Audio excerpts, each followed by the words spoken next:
नमस्कार, आप देख रहे हैं न्यूज फॉर नेशन और मैं हूं प्रियदर्शन।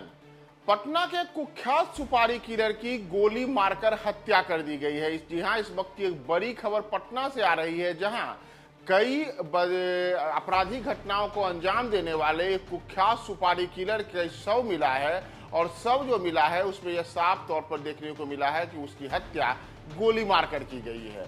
यह अपराधकर्मी कोई और नहीं बल्कि कुख्यात जटा सिंह है, जिसके ऊपर कई मामले दर्ज हैं, जिसके खौफ के कारण कई जो व्यापारी हैं उनमें लंबे अरसे से खौफ चल रहा था।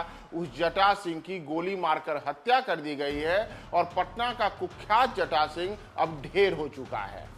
दरअसल पटना जिले के कुख्यात अपराधी जटा सिंह की बीती रात गोली मारकर हत्या की गई है। यानी कि शनिवार की रात नौबतपुर थाना क्षेत्र के चेसी गांव में इसकी गोली मारकर हत्या की गई है। और अगर हम जटा सिंह की बात करें तो जटा सिंह कई आपराधिक मामलों में संलिप्त रहा है, उस पर कई तरीके के गंभीर आरोप लगे हुए हैं।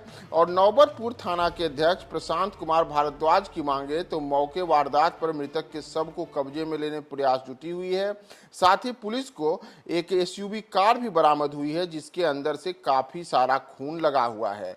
यानी कि ये जो हत्याकांड है, उस हत्याकांड के दौरान यह एसयूवी कार जो बरामद की गई है, इसमें भी लेकर के यह कहा जा रहा है कि इस हत्याकांड से इस एसयूवी कार का भी कोई तार जुड़ा हुआ है। दरअसल अगर हम मृतक जटा सिंह की बात करें तो यह पटना जिले के नौबतपुर थाने के क्षेत्र का है। इसके खिलाफ न केवल नौबतपुर थाना में बल्कि आसपास के कई अन्य थानों में कई प्रकार के आपराधिक मामले दर्ज हैं। हालांकि यह अभी तक स्पष्ट नहीं है कि जटा सिंह की हत्या के पीछे का कारण क्या है। इसके हत्या के पीछे के कारणों को अभी तक पुलिस स्पष्ट नहीं कर पाई है और ना ही यह स्पष्ट हुआ है कि आखिर किस वजह से इसकी गोली मारकर हत्या की गई है। और अगर हम जटा सिंह की बात करें तो जटा सिंह को लेकर यह कहा जाता है कि यह सुपारी लेकर लोगों की हत्या करता था। जी हाँ, यह सुपारी लेकर लोगों की हत्या करता था। यानी कि अगर किसी की हत्या कराना है तो यह लोगों से पैसे लेता था और उसके बाद उसकी हत्या कर देता था। इसका खौफ नौबतपुर बाजार के कारोबारियों में भी रहा है और लंबे अरसे से नौबतपुर बाजार के कारोबारियों में जटा सिंह का भय व्याप्त रहा था। और हाल ही में एक होटल में खाने के दौरान गोलीबारी की घटना को भी अंजाम देने के मामले में जटा सिंह का नाम आया था। इतना ही नहीं, अगर हम पिछले दिनों की बात करें तो जमीन कारोबारियों से रंगदारी वसूली करने और उनका विरोध करने पर उनको खत्म कर देने के कई गंभीर आरोप जटा सिंह पर लगते रहे हैं। इतना ही नहीं, कई जमीन माफियाओं से भी कुख्यात अपराधी जटा सिंह को सेटिंग की बातें लंबे अरसे से चलती रही है। तो इन सब के बीच अब यह एक बात सामने आई है कि जटा सिंह की गोली मारकर हत्या कर दी गई है। और इस घटना को किन लोगों ने अंजाम दिया है, इसे लेकर के अभी तक कोई स्पष्टता नहीं है।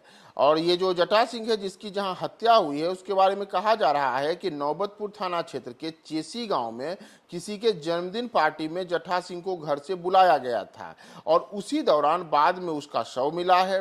अपराधियों ने इसकी हत्या करके शेखपुरा में इसके एक पास में ले जाकर के और इसके बधार में फेंक दिया था। अब पुलिस सबको कब्जे में लेकर के उसके आगे की प्रक्रिया में जुट गई है लेकिन इन सब के बीच जटा सिंह की हत्या के बारे में जैसे ही उसके लोगों को जानकारी मिली, परिजनों को जानकारी मिली और आसपास के लोगों को यह जानकारी मिली कि इलाके में एक शव मिला है और यह शव किसी और का नहीं बल्कि कुख्यात अपराधी जटा सिंह का है, तो वहां पर काफी संख्या में भीड़ भी जुट गई है।